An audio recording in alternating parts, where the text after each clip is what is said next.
దేవుని నామమునకు మహిమ కలుగును గాక. ప్రియులారా, ఈ సమయంలో మనము దేవుని వాక్యాన్ని ధ్యానిద్దాము. మనం ధ్యానించుటకు యెషయా గ్రంథము 51వ అధ్యాయము 3వ వచనం చదువుకొని దీనిలో కొన్ని సత్యాలను మనము ధ్యానించుకుందాం. యెహోవా సియోనును ఆదరించుచున్నాడు, దాని పాడైన స్థలములన్నిటినీ ఆదరించి దాని అరణ్య స్థలములను ఏదెను వలె చేయుచున్నాడు. దాని ఎడారి భూములు యెహోవా తోటవలె నగునట్లు చేయుచున్నాడు. ఆనంద సంతోషములను కృతజ్ఞతాస్తుతియు సంగీత గానమును దానిలో వినబడును. ఆమేన్, హల్లెలూయా. మంచిది. ఈ సమయంలో ప్రార్థన. మహాపరిశుద్ధుడా యేసు, మీ నామమును బట్టి స్తోత్రాలు. ఈ వాక్యాన్ని మేము ధ్యానించుచుండగా ఈ మాటలు మాకు నేర్పించండి. మీ పాదముల యొద్ద ఉన్నాము నాయన, మీకు స్తోత్రాలు ప్రభా. సమస్తము మీ హస్తాలకు అప్పగించుచు యేసు నామమున అడుగుచున్నాము తండ్రి, ఆమేన్. మంచిది. ఈ చదవబడ్డ లేఖన భాగంలో యెషయా గ్రంథము 51:3 వచనంలో మనము చదివిన విషయాలను ఇశ్రాయేలు దేవుడు ప్రవక్త ద్వారా చాలా వాత్సల్యముతో దేవుడు ప్రవక్త ద్వారా మాట్లాడుచున్న మాటలు. ఈ మాటలు ఎవరితో మాట్లాడుతున్నారు? ఇశ్రాయేలు దేవుడు ఇశ్రాయేలుతో మాట్లాడుచూ ఉన్నాడు. ఏమి మాట్లాడుచున్నాడు అనేది మనం చూసినప్పుడు మొదటి మాట యెహోవా చూడండి. యెహోవా సియోనును ఆదరించుచున్నాడు. సియోనును ఆదరించుచున్నాడు. దేవునికి స్తోత్రం. సియోను అనే మాట మనం చూస్తున్నప్పుడు యెరూషలేములో అది ఒక భాగమై ఉన్నది. సియోను ప్రాంతము అని చెప్పబడి ఉంది. ఈ సియోను అనే ఈ మాట రక్షణ పొంది మారు మనసు అనుభవం కలిగి పరిశుద్ధాత్మ పొందుకొని దేవుని కొరకు ప్రతిష్ట చేయబడిన జీవితం. అంటే దాని అర్థం ఏంటంటే ఈ లోకము నుండి వేరై ప్రత్యేకింపబడిన జీవితము అని అర్థం చేసుకోవాలి ఈ మాట. అయితే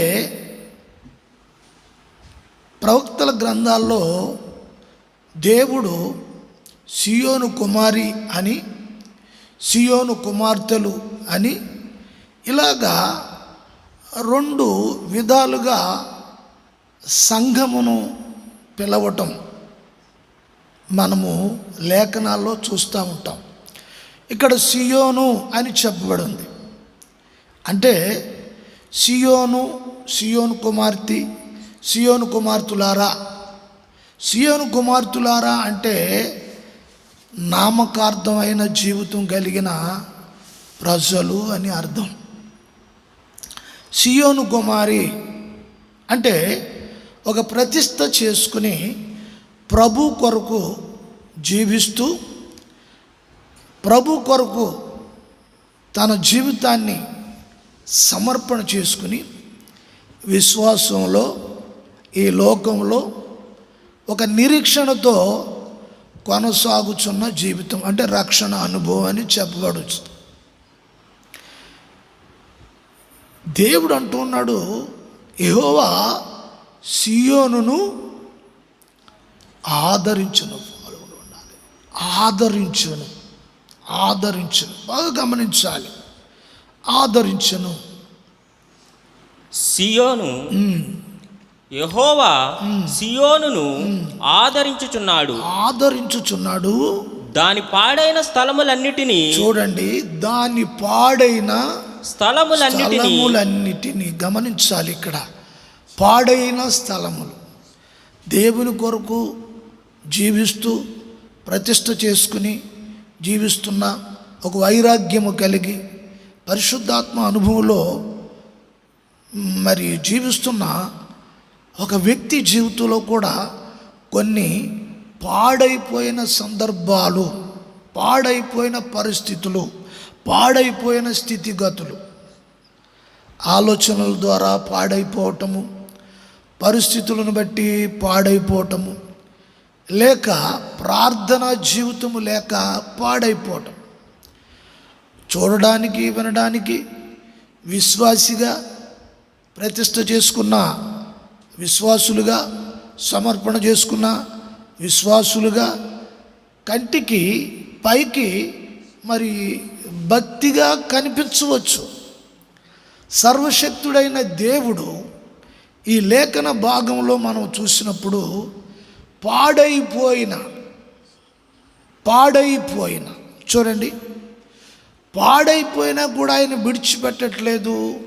ఆయన ఎంతో ఆదరణ చూపిస్తూ ఉన్నారు. గమనించాలి. తండ్రి అయిన దేవునికి ఉన్న మనసు ఏమిటి అనేది మనం చూస్తే, పాడైపోయినా కూడా మరలా తిరిగి ఆ వ్యక్తిని బాగు చేయటానికి ఒక వాత్సల్యము కలిగిన వాడు మన ప్రభు అయిన యేసుక్రీస్తు. హల్లెలూయా, హల్లెలూయా, హల్లెలూయా. ఆయన ఎంతో దయ కలిగిన వాడు, ప్రేమ కలిగిన వాడు. ఆయన ఆదరణ చూపిస్తూ ఉన్నాడు. చూడండి, పాడైపోయినప్పుడు భక్తి జీవితంలో ఉంటున్నాము అనుకుని పేరుకేదో బ్రతుకుతూ ఉంటూ ఉన్నవారు వారి లోపల కుమిలిపోతూ, లేకపోతే నటిస్తూ, లేకపోతే డంబంగా పైకి భక్తిగా కనబరుస్తూ, పాటలు పాడినా, పరిచర్య చేసినా, కాళ్ళు చేతులు కడుక్కున్నా, ఆళ్ళకాళ్ళు ఈళ్ళకాళ్ళు కడిగినా, ఏం చేసినా జీవితంలో గమనించవలసిన ఇది ఆంతరిక సత్యము, ఆంతరిక దృష్టి, అంతరంగంలో ఉన్న స్థితిగతులను దేవుడు చూస్తూ ఉన్నాడు. స్తోత్రం. మనం చదువుకుంటాం. ముందు వెళుతున్న సమయంలో దాని అరణ్య స్థలములను చూడండి, దాని అరణ్య స్థలములు. ఇక్కడ మరో మాట ఉపయోగిస్తూ ఉన్నాడు. ఇక్కడ ఆయన అంటున్నాడు పాడైన స్థలం అని చెప్పి మరలా అంటున్నాడు దాని అరణ్య స్థలము. అరణ్యము గమనించాలి. అరణ్యము అనగా శ్రమలు. దేవుని చిత్తానికి, దేవుని ఉద్దేశానికి వ్యతిరేకంగా చేస్తున్న జీవితము, వ్యతిరేకంగా బ్రతుకుతూ, భ్రమలో జీవిస్తూ, వ్యతిరేకంగా బ్రతుకుతున్న జీవితం ఒక అరణ్యంగా మారిపోతుంది. అరణ్యంలో ఉంటాయి క్రూర మృగాలు ఉంటాయి, జంతువులు ఉంటాయి. దేవుని స్తోత్రం. అంటే అరణ్యముగా మారిపోయిన జీవితాలు, క్రూరత్వము, కఠినత్వము, స్వార్థం, అసూయ, ఈర్ష్య, ద్వేషం, ఇవన్నీ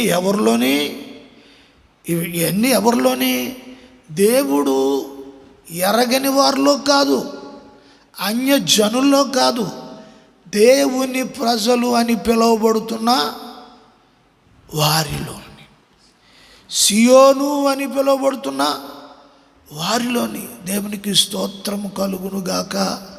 హల్లెలూయా. గమనించాలి. వ్యక్తిగత జీవితంలో మరి దేవుడు ఒక్కసారి అలా తొంగి చూసినప్పుడు దేవుడు ఆ పాడైపోయిన పరిస్థితుల్ని, అరణ్యంగా మారిపోయిన జీవితాన్ని చూడండి. అరణ్యంలో వెలుతురు ఉండదు, అరణ్యంలో నక్కలు, కోతలు, జంతువులు శబ్దాలు, బిక్కుమంటూ చీకటి, అంధకారం. అక్కడ ఒక లైట్ ఉండదు. అంటే దాని అర్థం ఏంటి అంటే ఒక సంతోషము, ఒక సమాధానము అంతరంగంలో, హృదయంలో ఉండదు. ఇటువంటి జీవితాలు మరి సంఘాల్లో ఉన్న వారిలో ఎంతోమంది జీవితాలు ఆ విధంగానే ఉన్నాయి.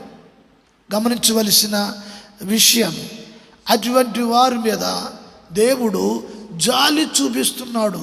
ఆ వచనాలు కొంచెం ముందుకు వెళుతున్నప్పుడు, అరణ్యంగా మారిపోయిన బ్రతుకులు ఈ విధంగా చీకటిగా ఉంటాయి. దాని అరణ్య స్థలములను ఏదేను వలె చేయుచున్నాడు. ఎలాగట చూడండి, దేవుడు ఎంత వాత్సల్యము కలిగిన వాడు. ఏదేను వలె ఆయన చేయుచున్నాడు. ఏదేను తోటలో మరి మన ఆదిపితరుడైన మరి ఆదామును, అవ్వను ఉంచారు. ఉంచి దేవుడు ప్రతి చల్లపూట దేవుడు ఆదామును, అవ్వని కలుస్తున్నారు. దేవుని స్వరము వారు వింటూ ఉన్నారు. దేవుని స్వరము వినినప్పుడు వారు వెంటనే ప్రభు యొద్దకు వస్తూ ఉన్నారు. ప్రభు వారితో మాట్లాడుతున్నారు. ఈ సన్నిహిత ప్రేమ, వాత్సల్యము, అనురాగము, ఆనందము, సంతోషము, అది ఒక ఉన్నతమైన దైవికమైన ప్రపంచం.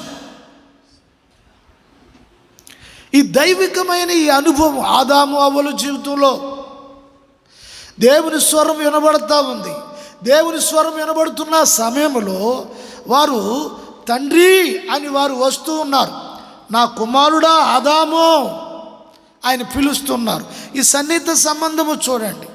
ఎప్పుడైతే తండ్రి పిలుస్తున్నారో ఆ పిలిచిన పిలుపుకి వెంటనే ఆయన స్పందించి, తండ్రి ఇదిగో మేము ఇక్కడ ఉన్నాము. ఇట్టి ఆత్మీయ అనుబంధము, ఆత్మీయ సంబంధం ఈ రోజున సియోను కుమార్తెలుగా ప్రతిష్ఠ చేసుకున్న ఆత్మ సంబంధమైన వ్యక్తులుగా, స్త్రీ అయినా పురుషులైనా, వారి ప్రార్థన జీవితంలో దేవుని స్వరము వినే అనుభవాలు కోల్పోయారు.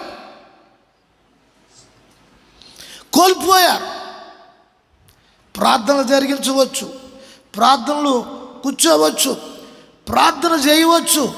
సరే, ఎన్ని దినాలైంది దేవుని స్వరము విని?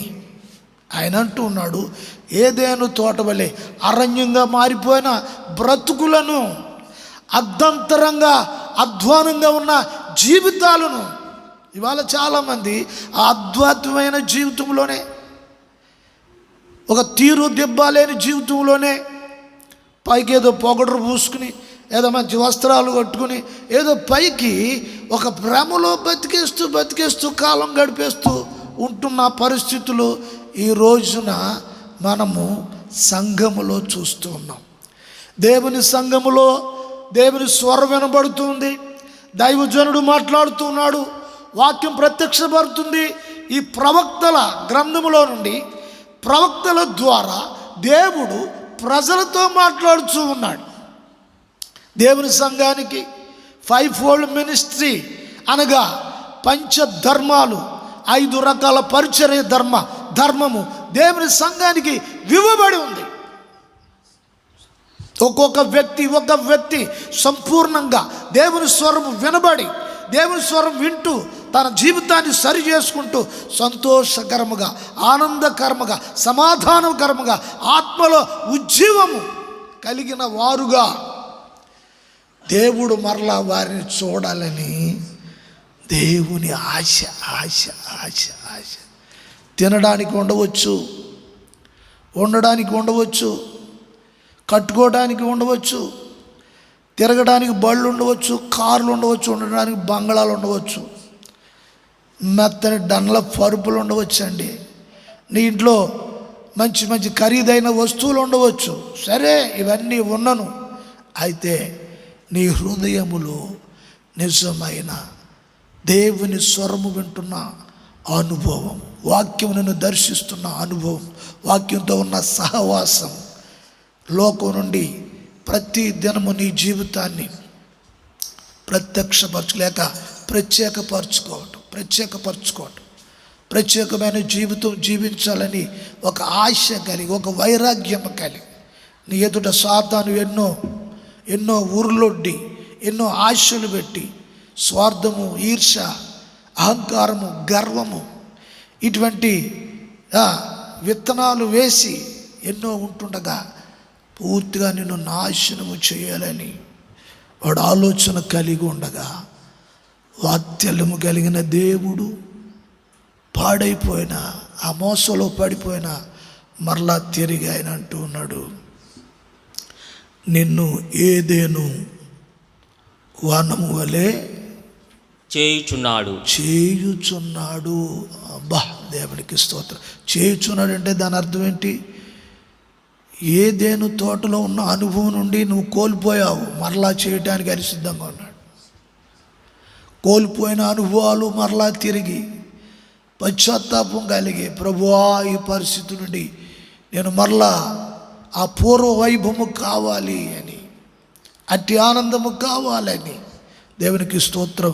ఇశ్రాయేలు దేవుడు మరలా ప్రజలను, సంఘాన్ని ప్రేరేపిస్తున్నాడు, పురుగొలుపుచూ ఉన్నాడు. హల్లెలూయా, హల్లెలూయా, హల్లెలూయా, హల్లెలూయా. దాని ఎడారి భూములు ఏమిటండి? దాని ఎడారి భూములు ఇశ్రాయేలు ఐగుప్తులో ప్రయాణం చేసినప్పుడు అరణ్యమని తెలుగు బైబిల్లో మనం చూస్తాం, కానీ వాస్తవానికి అది ఎడారి ప్రాంతాలు.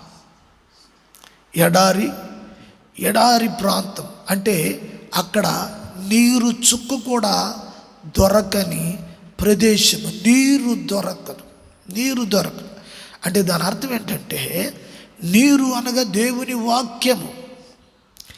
ఆ ఎడారి ప్రాంతాలుగా హృదయాలు మారిపోయినాయి.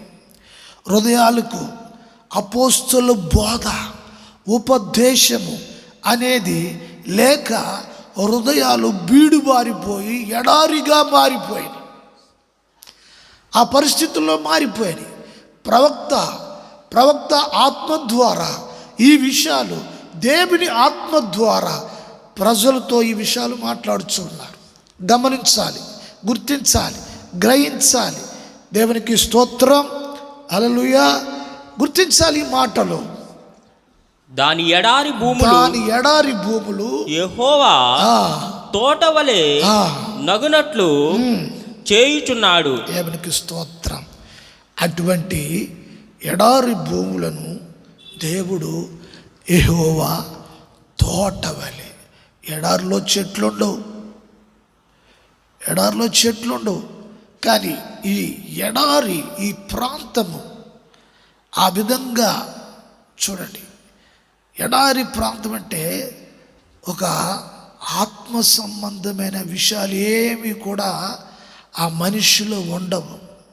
కనికరము, జాలి, దయ, పెదాల మీద ఏదో ప్రేమ కల్పిస్తూ ఉంటే ఉండవచ్చు, కానీ దైవ చిత్తానుసారమైన ప్రేమ ఆ హృదయములో ఉండదు. క్షమాగుణం ఉండదు, క్షమించే గుణం ఉండదు. స్తోత్రం. క్షమించే గుణం ఉండదు, ప్రేమించే గుణం ఉండదు. పైకి తేను పూసిన కత్తిలాగా పెదాల మీద నవ్వు ఉంటుంది, హృదయము తెరిసిన సమాధిగా ఉంటుంది. హృదయము తెరిసిన సమాధిగా ఉంటుంది. దేవునికి స్తోత్రం కలుగును గాక.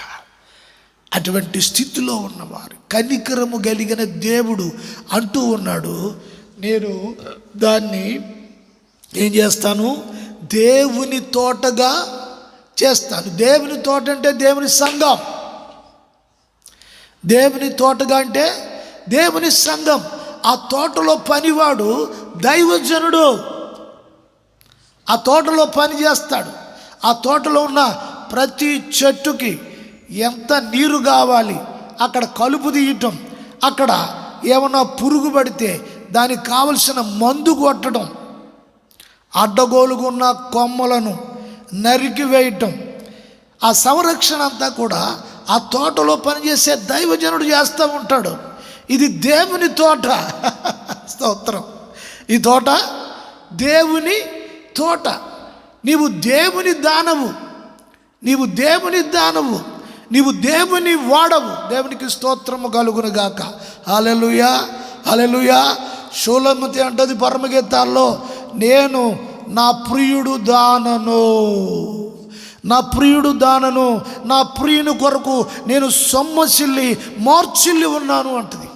చూడండి, అంటే సంఘము తన ప్రియుడైన ప్రభు అయిన యేసు క్రీస్తు కొరకు తన ఆత్మీయ జీవితంలో ఒక మెలకువ కలిగి వాక్యం పట్ల, ప్రభు పట్ల, తన ప్రియుని మాటలు, ప్రతి మాటలు తీసుకుంటూ తన జీవితాన్ని, ఆత్మీయ జీవితాన్ని అభివృద్ధి అభివృద్ధి అభివృద్ధి చేసుకుంటూ ప్రభువు రాకడ కొరకు, ఆయన రాకడ కొరకు సంఘము సిద్ధపరచవలసి ఉన్నది. సంఘం సిద్ధపడి ఉండవలసి ఉన్నది ప్రతి ఒక్కరూ. ఆయన వాక్యము లేకపోతే ఏ వ్యక్తి సిద్ధము కాలేరు. ఆయన మీద ప్రేమ లేకపోతే ఏ వ్యక్తి సిద్ధము కాలేరు. ఉపదేశాన్ని ప్రేమించే మనసు లేకపోతే, సంఘాన్ని ప్రేమించే మనసు లేకపోతే, సంఘం కొరకు త్యాగం చేసే మనసు లేకపోతే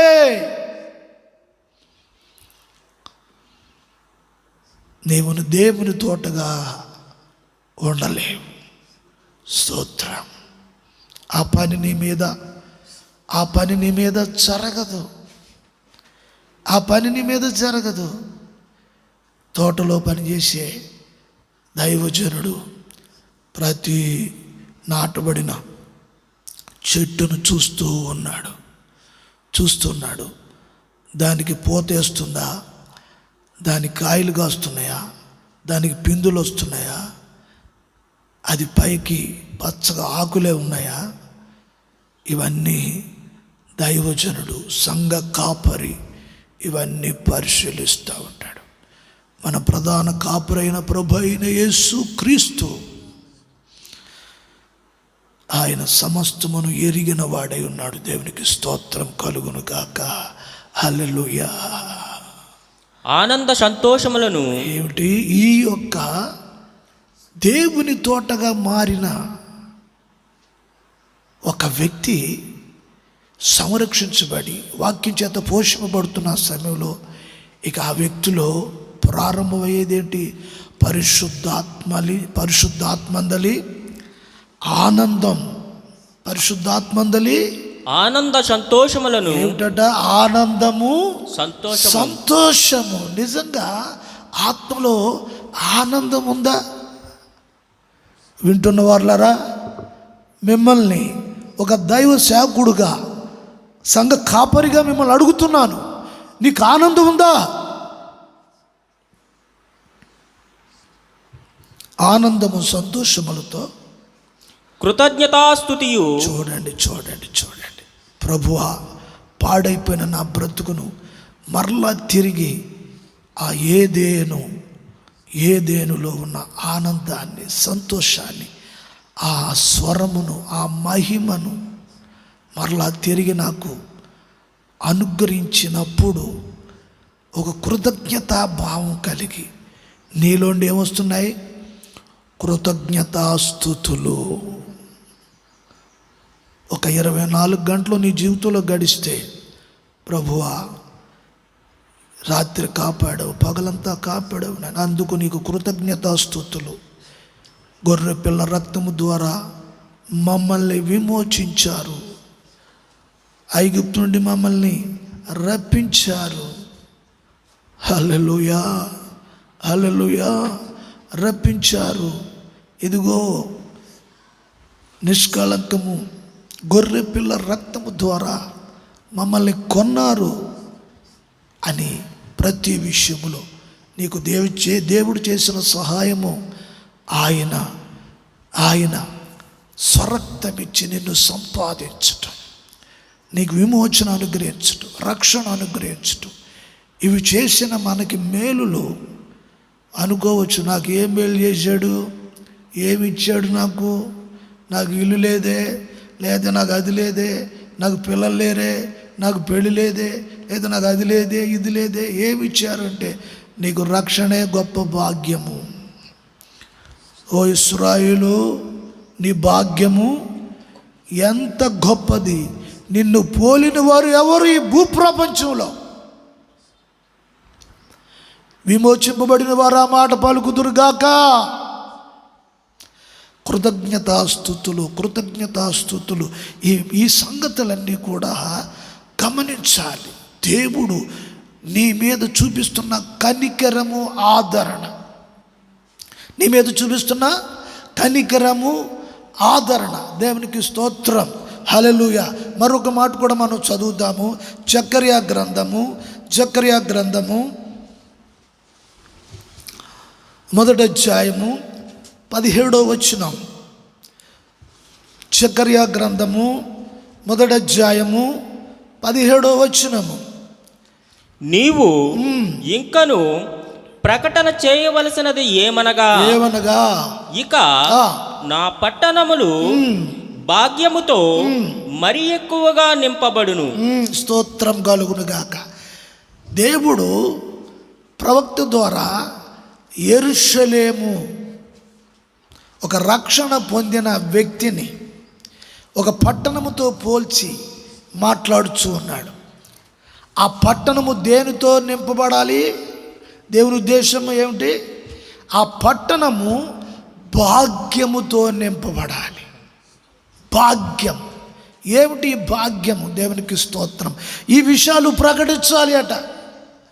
ప్రవక్తకు తెలియజేస్తున్నాడు దేవుడు. ప్రకటించేవాడు దైవజనుడు ప్రకటిస్తాడు, ప్రవక్తలు ప్రకటిస్తారు, ఉపదేశకులు ఉపదేశిస్తారు, కాపర్లు కాస్తారు, సువార్థికులు సువార్త ప్రకటిస్తారు, ప్రవక్తలు ప్రవచిస్తారు. యెరూషలేము పట్టణము, ఆ పట్టణాలను ఏమంటున్నారు ఆ మాట అక్కడ? నీవు ఇంకను ప్రకటన చేయవలసినది ఏమనగా ఇంకను చూడండి, ఇంతవరకు మనం చాలా విషయాలు విన్నాము. అయితే ఆ వాటితో కలుపుకొని ఇంకను నువ్వు ప్రకటించవలసింది ఏమిటి? ఇక నా పట్టణములు గమనించాలండి. దేవునికి స్తోత్రం. చూడండి, దేవుని తోటగా మారిపోయి, ఏదేని తోటగా మారిపోయిన ఒక వ్యక్తిని దేవుడు ఏమంటున్నాడు? నా పట్టణము. చూడండి, ఇవెవరు? నా పట్టణం, నా సొత్తు, నా స్వాస్థ్యం. ఈ మాటలు గమనించాలి నీ జీవితంలో. నా దేవునికి స్తోత్రం. హల్లెలూయా. నా పట్టణములు భాగ్యముతో మరి ఎక్కువగా నింపబడును. స్తోత్రం చెప్దాం అందరూ కూడా. మరి ఎక్కువగా భాగ్యముతో. చూడండి, మనుషులు సపోర్టు, మనుషులు సహాయం అంతంత మాత్రంగానే ఉంటుంది. నచ్చితే ఇస్తారు, నచ్చకపోతే మానేస్తారు. నచ్చితే సపోర్ట్ ఉంటారు, నచ్చకపోతే స్తోత్రం. కానీ దేవుడు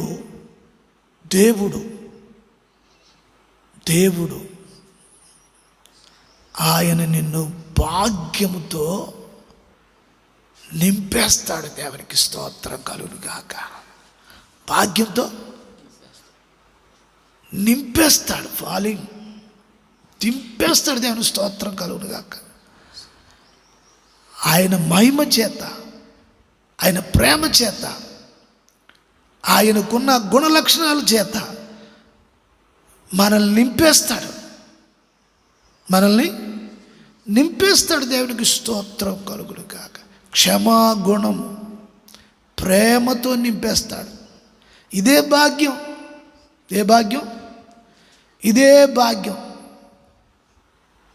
నేను అందరినీ ప్రేమిస్తానని చెప్పి కొందరిని ప్రేమించడమే కాదు, ఆయన ప్రేమ వాత్సల్యము శాశ్వతమైన. దేవుని స్తోత్రం కలుగును గాక. నింపుతాడు. ఇంకను యెహోవా యెహోవా సియోనును ఓదార్చును. ఏంటంట, ఆయన ఓదారుస్తాడు. నువ్వు దుఃఖంలో ఉన్నప్పుడు, ఒంటరి అయిన పరిస్థితుల్లో,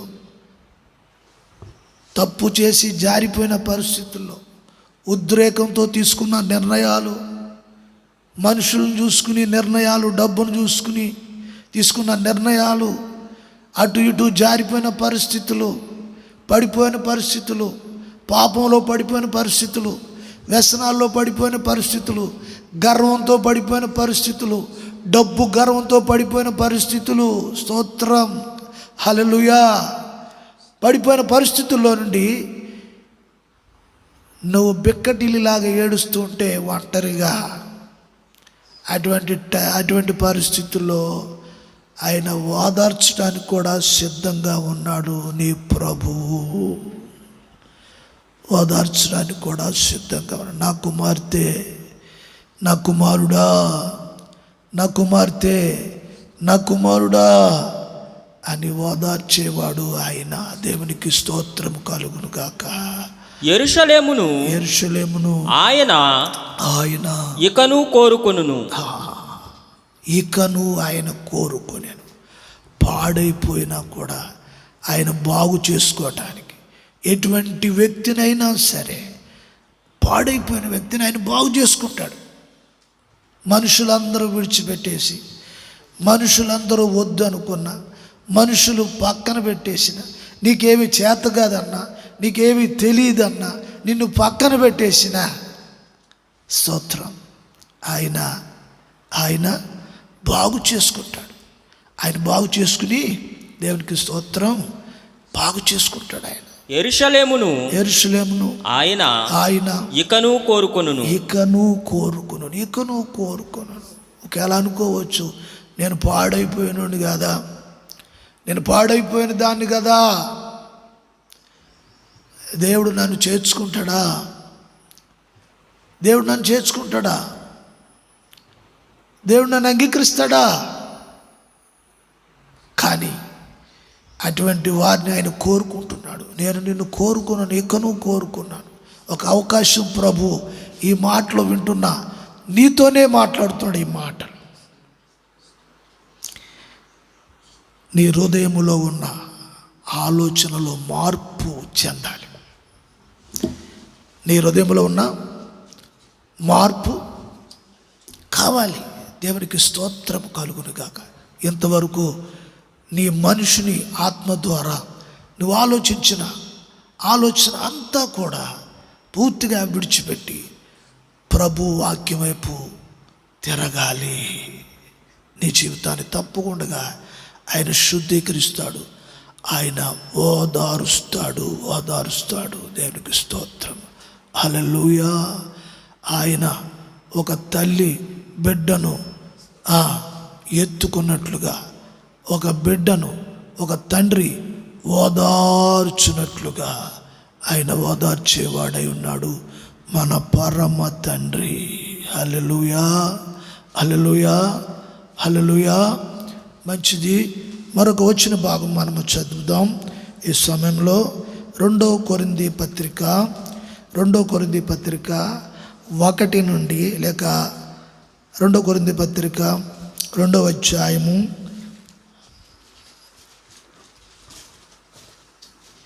3వ వచనం నుంచి కొన్ని వచనాలు చదువుదాం. కనికరము చూపు తండ్రి. చూడండి, సంఘంలో పౌలు ఈ 2వ పత్రిక నుండి కొన్ని విషయాలు సంఘములో ఉన్న వారి కొరకు పౌలు పరిశుద్ధాత్మ ప్రేరణలో సంఘంతో మాట్లాడుతూ ఉన్నాడు. ఇది నూతన నిబంధన సంఘము. ఈ సంఘమును, ఈ నూతన నిబంధన సంఘమును ఆత్మీయ ఇశ్రాయేలు అని పిలువబడుతున్నారు వీళ్ళు. అంటే మనం అది గలతీ పత్రికలో మనం చూస్తాము. ఆత్మీయ ఇశ్రాయేలు. ఇంతవరకు అక్షరార్థమైన ఇశ్రాయేలు కొరకు మనం విన్నాం. పౌలు ఆత్మీయ అయిన ఇశ్రాయేలు కొత్త నిబంధన సంఘం. ఈ సంఘముతో పౌలు మాట్లాడుచున్న మాట కనికరము చూపు తండ్రి, కనికరము చూపు తండ్రి. సమస్తమైన ఆదరణను చూడండి, సమస్తమైన ఆదరణ అనుగ్రహించు దేవుడు. అనుగ్రహించు దేవుడు. చూడండి, ఇక్కడ సంఘములో ఏ వ్యక్తి అయినా సరే దేవుని కనికరాన్ని రుచి చూడాలి. అది డబ్బో, దశకం, ఆస్తో, ఇంకొకటో, పేరు, పెద్దరికమో, పదవో, ఇవి కాదు. దేవుని కనికరాన్ని రుచి చూడాలి. అంటే యేసు ప్రభు యొక్క కనికరం, యేసు కనికరము నూతన నిబంధన సంఘములో ఉన్న విశ్వాసులు యేసు ప్రభు యొక్క కనికరమును రుచి చూడాలి. కనికరము చూపు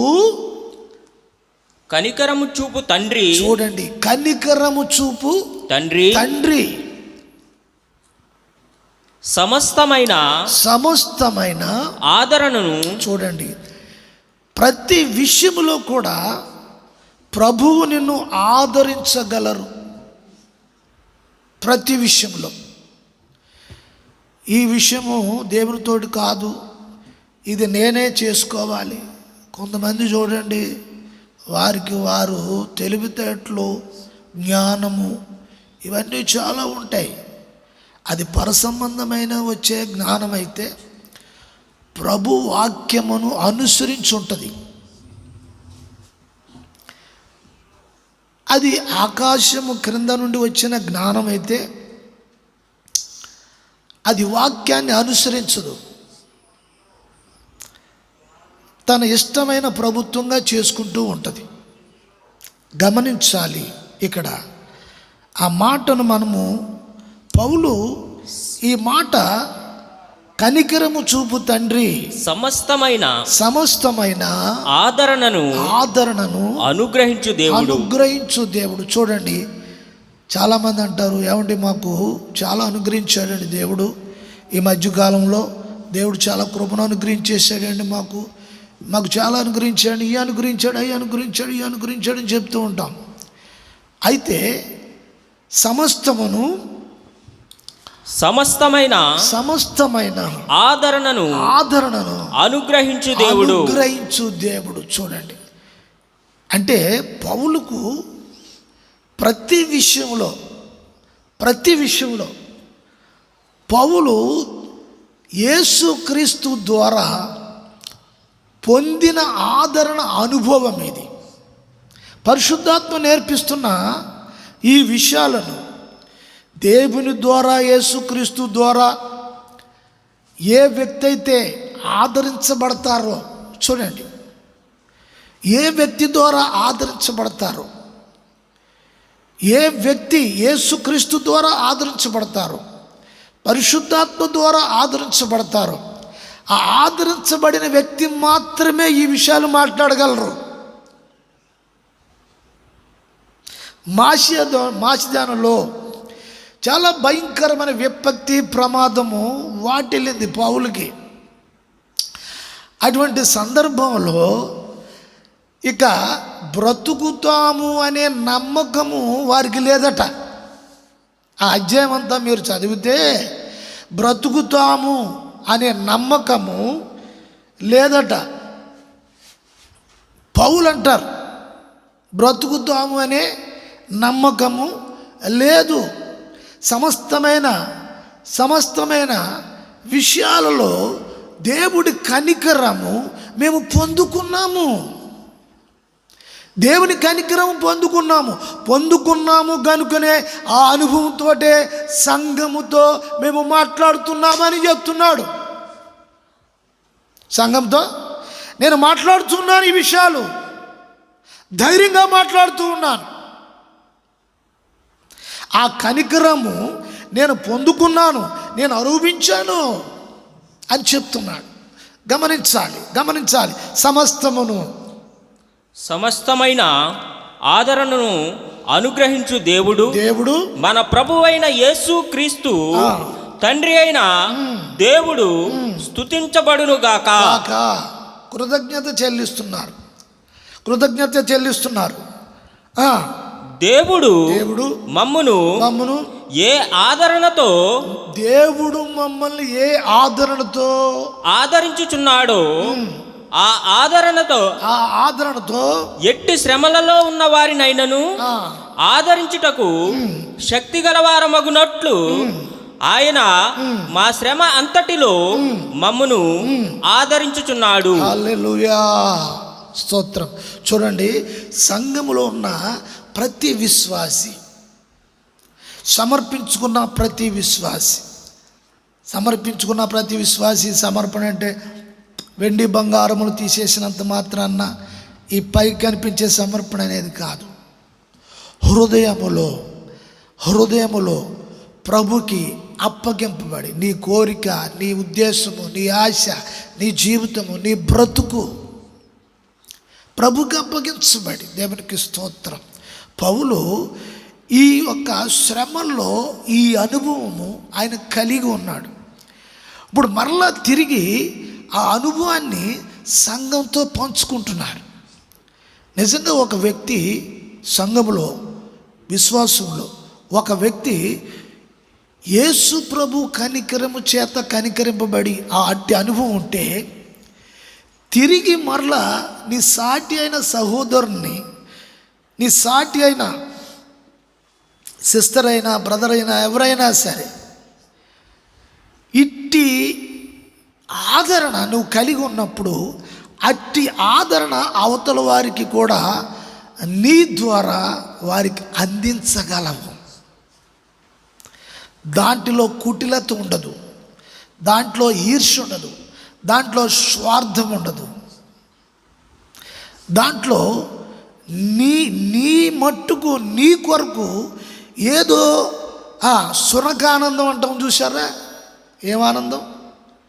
సునకానందం. నీకంటూ నువ్వు ఆనందించటం అనేది ఉండదు దాంట్లో. మరి ఏముంటుంది? దేవుడిచ్చే కనికరమును నువ్వు పొందుకున్నప్పుడు, ఆ ఆదరణ నువ్వు పొందుకున్నప్పుడు, ఆ ఆదరణ తిరిగి ఆదరణలోకి మరలా ఇతరుల్ని పాలివారుగా నువ్వు చేయగలుగుతావు. దేవునికి స్తోత్రం కలుగును గాక. సంగమా, ఈ సంగతులు గుర్తించాలి. దేవునికి స్తోత్రం. ప్రభు ఎంతో ఆదరణ కలిగిన వాడు, ఆదరించేవాడు, విడిచిపెట్టేవాడు కాదు. చెడిపోయినా ఆయన బాగు చేసేవాడు. చెడిపోయినా ఆయన బాగు చేసుకునేవాడు. ఆయన బాగు చేసుకుని నిలబెట్టుకుని, దేవునికి స్తోత్రం, అనేకులకు కీడు చేసిన వారికి కూడా నిన్ను ప్రయోజనకరంగా మార్చగలడు. మేలు చేసిన వారికి ప్రయోజనకరంగా మార్చగలడు. అయిన వారికి ప్రయోజనకరంగా మార్చగలడు. కాని వారికి ప్రయోజనకరంగా మార్చగలడు. దేవునికి స్తోత్రం కలుగును కాక. ఈ విషయాలన్నీ కూడా హృదయము తెరిచి, నీ ఆత్మీయ చెవులను తెరిచి ఈ సంగతులు గ్రహించాలి అని మరి ప్రియ సహోదరులారా, మరి ప్రభు వాత్సల్యమును బట్టి, కనికరము చూపు తండ్రిని బట్టి మరి ప్రార్థన చేస్తూ నా మాటలు నేను ముగిస్తున్నాను. ప్రార్థన. మహాపరిశుద్ధుడా, మహోన్నతుడా, కనికరము చూపు దేవుడవు అని ఇశ్రాయేలు విషయంలో అనేక సందర్భాల్లో వారు ఎంతో వ్యతిరేకులుగా ఉన్నను మీరు క్షమిస్తూ తిరిగి మరలా వారిని బాగు చేయాలి అని నాయన కొన్ని అనుభవాలు ఉండగా యెషయా గ్రంథము, జకర్యా గ్రంథములో నుండి మీరు మాట్లాడుతూ వస్తూ ఉన్నారు. ప్రభువా, ఈ మాటల ద్వారా వింటున్న వారికి ఆత్మలో క్షేమాభివృద్ధి కలుగు చేయండి, మానసికంగా బలపరచండి, ఆత్మీయంగా స్థిరపరచండి, ప్రభు రాకడికి సిద్ధపరచమని యేసు నామమున అడుగుచున్నాము తండ్రి. ఆమేన్.